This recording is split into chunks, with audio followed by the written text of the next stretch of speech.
Students chapter number 15 environmental chemistry 2 water में आज का जो हमारा टॉपिक है इंट्रोडक्शन और अकरेंस ऑफ वाटर के बाद हमारे पास जो वेरी फर्स्ट टॉपिक है इस चैप्टर का प्रॉपर्टीज़ ऑफ वाटर 15.1।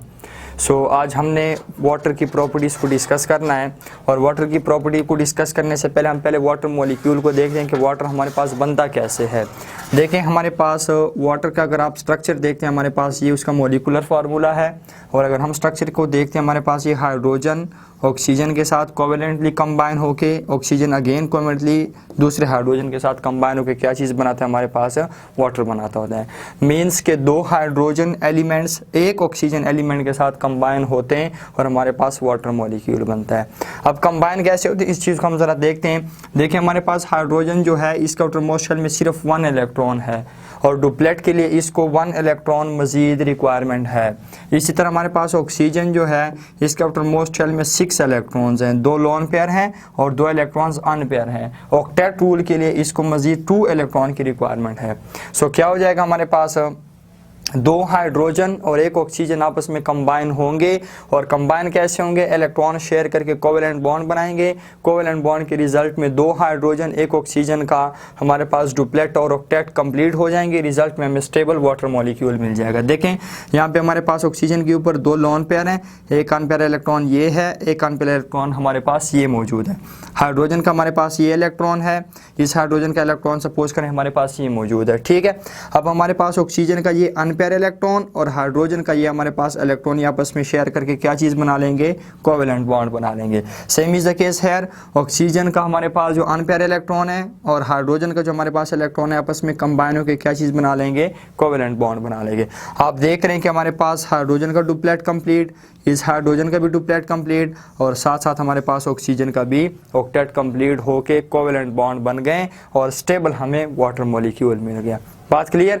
सो हमारे पास ये वाटर मॉलिक्यूल 2 हाइड्रोजन और 1 ऑक्सीजन के एलिमेंट की कॉम्बिनेशन से बनता है और कंबाइन कैसे होंगे इलेक्ट्रॉन शेयर करके कोवेलेंट बॉन्ड बना के हमारे पास स्टेबल वाटर मॉलिक्यूल बनाएंगे। क्लियर। इसके बाद हमारे पास जो प्रॉपर्टीज़ में है वाटर जो है प्योर वाटर जो हमारे पास है वो बिल्कुल क्लियर होता है, ऑर्डरलेस होता है और टेस्टलेस होता है। इसका कोई टेस्ट नहीं होता, इसकी कोई स्मेल नहीं होती और बिल्कुल हमारे पास ये क्लियर वाटर होता है। सो प्रॉपर्टीज़ में हम देखते हैं हमारे पास बिल्कुल सबसे पहले जो प्रॉपर्टी है बुक में लिखा हुआ it is neutral to litmus.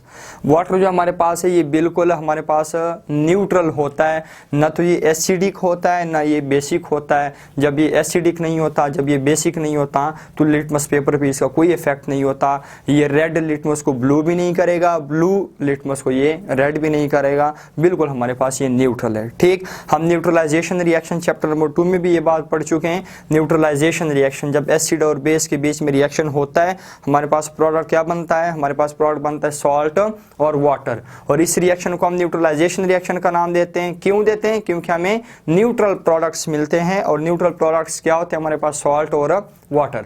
So water हमारे पास क्या चीज़ है बिल्कुल न्यूट्रल होता है, इसका कोई इफेक्ट नहीं होता हमारे पास लिटमस पेपर पे। नेक्स्ट हमारे पास it's freezing point is 0 degree centigrade.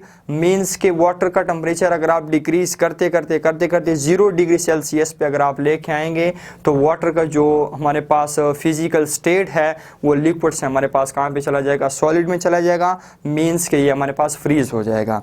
और नेक्स्ट हमारे पास boiling point is 100 degree centigrade और इसका हमारे पास बॉइलिंग पॉइंट कितना है 100 डिग्री सेंटीग्रेड है। मीन्स कि अगर आप 100 डिग्री सेंटीग्रेड तक अगर आप इसको हीट करेंगे तो हमारे पास ये वेपोराइज होना शुरू हो जाएगा, वेपर्स में कन्वर्ट होना शुरू हो जाएगा। सॉरी वेपर्स में नहीं, हमारे पास बॉयल होना शुरू हो जाएगा। क्लियर। नेक्स्ट हमारे पास है it's maximum density is 1 gram per cubic centimetre at 4 degree centigrade. देखें फर्स्ट ऑफ ऑल हम डेंसिटी की बात करते हैं। डेंसिटी हमारे पास क्या चीज़ होता है, डेंसिटी हमारे पास होता है m/v। मीन्स के कोई भी ऐसा सब्सटेंस जिसका मास भी होता है जो वॉल्यूम भी ऑक्यूपाई करता है। सपोज करें हमारे पास ये मार्कर है, इसका मास भी है और अगर आप इसको यहाँ पे रखते हैं ये स्पेस भी ऑक्यूपाई कर रहा है। क्लियर हो गया। सो हमारे पास वाटर जो है इसकी भी डेंसिटी होती है और इसकी डेंसिटी कितनी है 1 ग्राम पर क्यूबिक सेंटीमीटर, लेकिन टेम्परेचर 4 डिग्री सेंटीग्रेड होना चाहिए।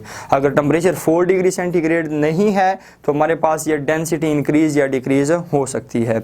अब 1 ग्राम पर क्यूबिक सेंटीमीटर का मतलब क्या है, देखिए हमारे पास ग्राम यूनिट किसका है, ग्राम हमारे पास यूनिट है मास का, और क्यूबिक सेंटीमीटर हमारे पास स्मॉल यूनिट है किसका, हमारे पास ये हमारे पास वॉल्यूम का यूनिट है। ठीक, अब सपोज करें हमारे पास 1 ग्राम पर क्यूबिक सेंटीमीटर कितने डिग्री सेंटीग्रेड पे, 4 डिग्री सेंटीग्रेड पे। 4 डिग्री सेंटीग्रेड पे वाटर की डेंसिटी कितनी है 1 ग्राम पर क्यूबिक सेंटीमीटर। इस बात को जरा समझें कैसे हमारे पास 1 ग्राम पर क्यूबिक सेंटीमीटर है। सपोज करें इस रूम का टेम्परेचर हमारे पास है 4 डिग्री सेंटीग्रेड, इस रूम का टेम्परेचर हमने मेंटेन किया हुआ कितना 4 डिग्री सेंटीग्रेड पे। तो इस 4 डिग्री सेंटीग्रेड पे अगर हम 1 ग्राम वाटर लेंगे तो वो कितना स्पेस, कितना वॉल्यूम ऑक्युपाई करेंगे, वो हमारे पास 1 centimetre cube volume space occupy करेंगे। बात क्लियर। हमने इस कमरे का टेम्परेचर रखा हुआ है 4 डिग्री सेल्सियस, क्लियर। और इस 4 डिग्री सेल्सियस पे अगर हम 1 ग्राम वाटर लेते हैं, मीन्स कि हम 1 ग्राम वाटर मैयर करके अगर हम ले लेते हैं तो वो हमारे पास कितना स्पेस ऑक्युपाई करेंगे, वो हमारे पास स्पेस ऑक्युपाई करेंगे 1 सेंटीमीटर क्यूब का स्पेस ऑक्युपाई करेंगे। बात क्लियर। सो नेक्स्ट हमारे पास प्रॉपर्टी है, it has usually high heat capacity about 4.2 joule per gram per kelvin. अब first of all we have to understand about heat capacity. Heat capacity क्या चीज़ होती है, मैं यहाँ पे आपके पास सामने एक डेफिनेशन को मैं बोल देता हूँ। हमारे पास the amount of heat required to raise the temperature of 1 mole और 1 gram of water by 1 degree Celsius without changing physical state is called heat capacity. Clear. मैं फिर से बोल देता हूँ, the amount of heat required to raise the temperature of 1 mole और 1 gram of water by 1 degree Celsius without changing physical state is called heat capacity. Clear. मैं समझा देता हूँ। अब हमारे पास इस बात का मतलब क्या है, सपोज करें आप एक कंटेनर ले लें और उस कंटेनर में आपके पास कितना वाटर मौजूद है, उस कंटेनर में आपके पास जो वाटर मौजूद है वो या तो 1 मोल है या फिर आपके पास वो वाटर कितना है, वो वाटर आपके पास 1 ग्राम है। बात क्लियर। अब दूसरी बात हम सपोज करते हैं कि ये वाटर जो हमारे पास 1 मोल या 1 ग्राम ऑफ वाटर है जो हमने लिया हुआ है, इस वाटर का टेम्परेचर हमारे पास कितना है 25 डिग्री सेल्सियस। ये हम सपोज कर रहे हैं, हाइपोथेटिकल सिचुएशंस है हमारे पास सिर्फ समझाने के लिए। बात क्लियर। अब 1 मोल ऑफ वाटर है या 1 ग्राम ऑफ वाटर है, इसका टेम्परेचर आपके पास है 25 डिग्री सेंटीग्रेड। अब आपने इसका टेम्परेचर जो है इस वाटर का, वो टेम्परेचर आपने इंक्रीज करना है, लेकिन कितना इंक्रीज करना है, ओनली 1 डिग्री सेल्सियस। तो अगर 1 डिग्री सेल्सियस इंक्रीज होगा तो ये 25 से कहाँ पे जाएगा, 26 डिग्री सेल्सियस पे जाएगा। बात क्लियर। अब ये टेम्परेचर आप वाटर का इंक्रीज कैसे करेंगे, जाहिर सी बात है आप हीट अप्लाई करेंगे ना। बात क्लियर।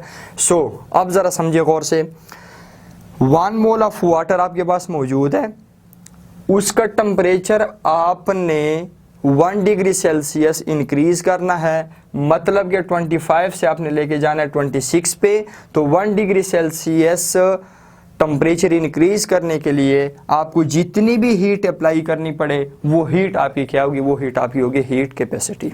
बात क्लियर।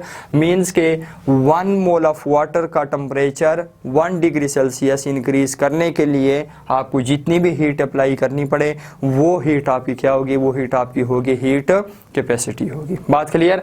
अब दूसरा पॉइंट इसमें नोट ये करना है, मैंने लास्ट पे एक वर्ड बोला था विदाउट चेंजिंग फिजिकल स्टेट। उसका मतलब ये है कि वाटर जो हमारे पास है इसका फिजिकल स्टेट क्या है, लिक्विड है।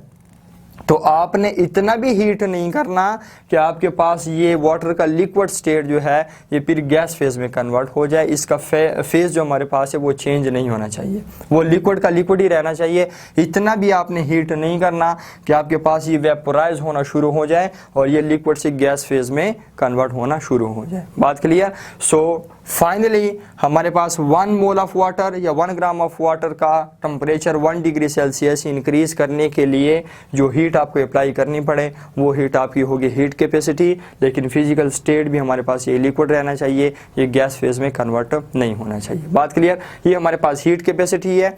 अब वाटर की हीट कैपेसिटी कितनी है? वाटर की हीट कैपेसिटी हमारे पास है 4.2 जॉल पर ग्राम पर हमारे पास केल्विन। अब इसको ज़रा गौर से समझिए हमारे पास क्या चीज़ है। देखें यहाँ पे हमारे पास लिखा हुआ है 4.2 joule per gram per kelvin. देखें हमारे पास यहाँ पे पर ग्राम मीन्स के कितने ग्राम? 1 ग्राम। यहाँ पे हमारे पास पर केल्विन मीन्स के 1 डिग्री सेल्सियस हमारे पास, ठीक है। सपोज करें हमने कंटेनर लिया है, उस कंटेनर में हमारे पास वाटर कितना मौजूद है? उस कंटेनर में हमारे पास जो वाटर है वो कितना है? वो 1 ग्राम वाटर है। अगेन वही बात है, तो 1 ग्राम ऑफ वाटर आप सपोज करें कि इसका टेम्परेचर आपके पास कितना है? 4 डिग्री सेल्सियस है, और इसका आपने टेम्परेचर इंक्रीज़ करना है कितना? इसने का आपने 1 डिग्री सेल्सियस इंक्रीज़ करेंगे, इट मीन्स कि कितना बन जाएगा हमारे पास? ये 5 डिग्री सेल्सियस बनेगा। बात क्लियर? अब देखें 1 ग्राम ऑफ वाटर का टेम्परेचर इंक्रीज करने के लिए, कितना इंक्रीज करने के लिए? 1 डिग्री सेल्सियस इंक्रीज करने के लिए आपको कितनी हीट अप्लाई करनी पड़ेगी? आपको 4.2 जॉल हीट अप्लाई करनी पड़ेगी। क्लियर? फिर से 1 ग्राम ऑफ वाटर का टेम्परेचर 1 डिग्री सेल्सियस इंक्रीज करने के लिए आपको 4.2 जॉल हीट अप्लाई करनी पड़ेगी। So clear? ये हमारे पास मकसद है कि वाटर की हीट कैपेसिटी कितनी है? 4.2 joule per gram per kelvin. और वाटर की इसी हीट कैपेसिटी की वजह से हमारे जो एनवायरनमेंट का टेम्परेचर है वो रेगुलेट रहता है। ये अल्लाह पाक हम पे एहसानात हैं। कैसे रेगुलेट रहता है? अगर हमारे पास ये वाटर की हीट कैपेसिटी ना होती, ये प्रॉपर्टी वाटर की ना होती, तो दिन के वक्त मौसम इतना गर्म हो जाना था कि हर चीज़ ने मेल्ट हो जाना था, और रात के वक्त मौसम इतना ठंडा हो जाना था कि हर चीज़ फ्रीज़ हो जाती। बात क्लियर? ये अल्लाह पाक हम पे खसूसी इनायात हैं, हम पे खसूसी एहसानात हैं। सो लास्ट प्रॉपर्टी हमारे पास है, it has high surface tension. So first of all हम सरफेस टेंशन की बात करेंगे, उसके बाद हम कैपिलरी रिएक्शन की भी बात करेंगे। सरफेस टेंशन की बात कर लेंगे, हमारे पास सरफेस टेंशन क्या होता है। गौर से देखें, गौर से समझें ज़रा। सपोज करें आपके पास एक कंटेनर है, उस कंटेनर में आपके पास पानी मौजूद है, या आपके पास कोई भी एक टब है या वटेवर जो भी आपके पास मौजूद है। क्लियर? इसमें आपके पास पानी मौजूद है। सपोज करें इस टब या बर्तन में आपके पास पानी जो मौजूद है वो पानी यहाँ तक फिल किया गया, ठीक है। अब चूंकि हमें ये भी पता है कि वाटर के सारे मॉलिक्यूल्स हैं, तो हमारे पास ये सारे वाटर के मॉलिक्यूल इस तरह डिस्ट्रीब्यूट हुए हुए हैं। कुछ मॉलिक्यूल्स हमारे पास बॉटम पे हैं, कुछ मॉलिक्यूल्स हमारे पास सेंटर में है, जबकि ये सरफेस के हमारे पास मॉलिक्यूल्स हैं, यहाँ पे सरफेस पे मौजूद हैं, ठीक है। ये आपको यहाँ तक बात की समझ आ जानी चाहिए। अब आगे देखें, आगे हमारे पास क्या होता है, ये भी हमें पता है कि चूंकि वाटर मॉलिक्यूल क्या है, वो हमारे पास पोलर होता है। कैसे पोलर होता है? ऑक्सीजन और हाइड्रोजन इलेक्ट्रॉन शेयर किए हुए हैं, लेकिन ऑक्सीजन की इलेक्ट्रोनेगेटिविटी हाइड्रोजन से ज़्यादा है। सो ये जो इलेक्ट्रॉन पेयर है, ये ऑक्सीजन अपनी तरफ ज़्यादा अट्रैक्ट करता होता है। रिजल्ट में ऑक्सीजन क्या नेगेटिव चार्ज गेन कर पार्शल नेगेटिव चार्ज गेन कर लेता है, और hydrogen partial positive charge gain करता है। सेम इज़ द केस है, ये भी हमारे पास पार्शल पॉजिटिव चार्ज गेन करता है। बात क्लियर? यहाँ तक बात की हमारे पास समझ आ गई है। अब चूंकि इस टब में, इस बर्तन में वाटर का एक मॉलिक्यूल तो नहीं है, यहाँ पे तो मिलियंस ऑफ मॉलिक्यूल्स हैं, ट्रिलियंस ऑफ मॉलिक्यूल्स हैं। सो एक वाटर मॉलिक्यूल जो होता है बाकी वाटर मॉलिक्यूल के साथ तो कोहेसिव फोर्सेस के ज़रिए अट्रैक्ट होता रहता है, ठीक है।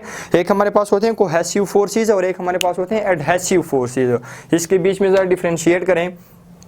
वाटर मॉलिक्यूल्स के बीच में जो फोर्स ऑफ अट्रैक्शन होती है उसको हम कहते हैं कोहेसिव फोर्सेस, या आप ये कह सकते हैं कि लिक्विड मॉलिक्यूल्स का दूसरे लिक्विड के मॉलिक्यूल्स के साथ जो फोर्स ऑफ अट्रैक्शन होती है उसको हम कहते हैं कोहेसिव फोर्सेस ऑफ अट्रैक्शन। और एक होते हैं adhesive forces of attraction, liquid molecules का सॉलिड सरफेस के साथ जो फोर्स ऑफ अट्रैक्शन होती है उसको हम कहते हैं एडहेसिव फोर्सेस ऑफ अट्रैक्शन। सो यहाँ पे हमारे पास जो लिक्विड मॉलिक्यूल्स हैं, यहाँ पे सरफेस की बात हम नहीं कर रहे, हम सिर्फ ये सेंटर की बात कर रहे हैं यहाँ पे हमारे पास ये जो वाटर मॉलिक्यूल है, ये सपोज कर मैं एक दूसरा वाटर मॉलिक्यूल बना ले तो हमारे पास ये ऑक्सीजन, ये हमारे पास हाइड्रोजन, इसके ऊपर भी पार्शियल नेगेटिव, इसके ऊपर भी पार्शियल पॉजिटिव, इसके ऊपर भी पार्शियल पॉजिटिव। सो इस मॉलिक्यूल का पार्शियल नेगेटिव इस मॉलिक्यूल के पार्शियल पॉजिटिव के साथ अट्रैक्ट होगा, बिल्कुल जी होगा। इस मॉलिक्यूल का पार्शियल पॉजिटिव इस मॉलिक्यूल के पार्शियल नेगेटिव के साथ अट्रैक्ट होगा, बिल्कुल होगा। तो ये सारे के सारे मॉलिक्यूल्स जो हमारे पास हैं सेंटर में, ये सारे के सारे मॉलिक्यूल्स एक दूसरे के साथ इस तरह फोर्सेस ऑफ अट्रैक्शन लगाते होते हैं, कोहेसिव फोर्सेस ऑफ अट्रैक्शन लगाते हैं। अब चूंकि ये मॉलिक्यूल है, इस मॉलिक्यूल के इर्द गिर्द बहुत सारे मॉलिक्यूल्स मौजूद होते हैं। सो ये हमारे पास जो मॉलिक्यूल होते हैं सेंटर वाले मॉलिक्यूल्स, वो हर तरफ से अट्रैक्टेड होते हैं, ऊपर से भी, दाएं तरफ से भी, बाएं तरफ से भी, इनवर्ड नीचे की तरफ से भी।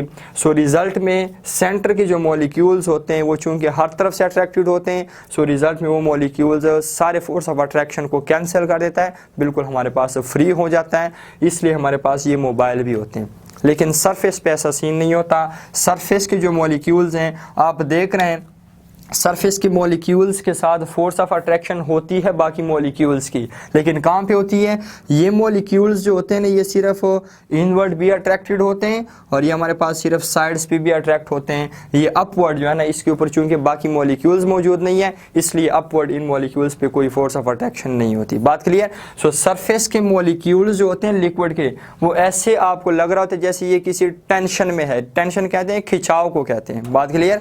सो सरफेस के मॉलिक्यूल एक टेंशन, एक खिंचाव की हालत में नजर आते हैं और इस प्रॉपर्टी को हम क्या कहते हैं? इस प्रॉपर्टी को हम कहते हैं सरफेस टेंशन कहते होते हैं।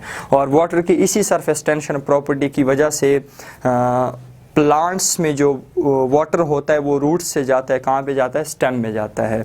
और इस प्रोसेस को हम क्या कहते हैं? Capillary reaction. कैपिलरी रिएक्शन हमारे पास डिफाइन किया गया है। Capillary reaction is the process by which water rises up from the roots of the plants to the leaves.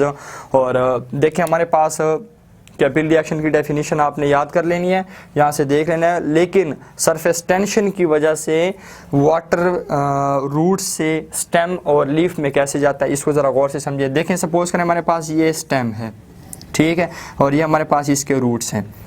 अब वाटर जो है, ये सरफेस मॉलिक्यूल्स है हमारे पास। अब वाटर जब रूट में जाएगा, रूट्स में, तो कैसे जाएगा? फर्स्ट ऑफ ऑल हमारे पास सरफेस के मॉलिक्यूल्स जाएंगे। अब ये सरफेस के मॉलिक्यूल्स चूँकि इनवर्ड नीचे बाकी मॉलिक्यूल्स के साथ अट्रैक्टेड है, उनके साथ फोर्स ऑफ अट्रैक्शन है, तो अगर सरफेस के मॉलिक्यूल्स जाएंगे, आपका क्या ख्याल है? बाकी मॉलिक्यूल्स तो खुद ब खुद पीछे जाएंगे ना। सिंपल एक एग्जांपल ले लें, आप एक लंबी सी चादर ले लें। लंबी चादर आपने ले ली है, आप उसका जो है ना एक एंड उठा लें। एक एंड जब आप उठाएंगे, उठाते जाएं, बाकी चादर आपके पीछे खुद ब खुद क्या होती जाएगी? उठती जाएगी।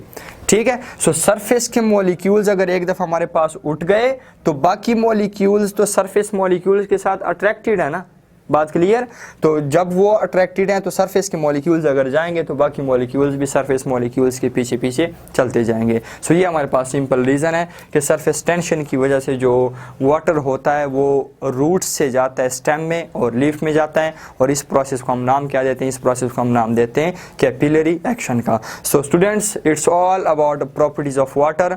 नेक्स्ट लेक्चर इंशाल्लाह हमारा है वाटर एज अ सॉल्वेंट है, यूनिवर्सल सॉल्वेंट है, उसके रीजंस को भी हमने डिस्कस करना है इंशाल्लाह नेक्स्ट लेक्चर में।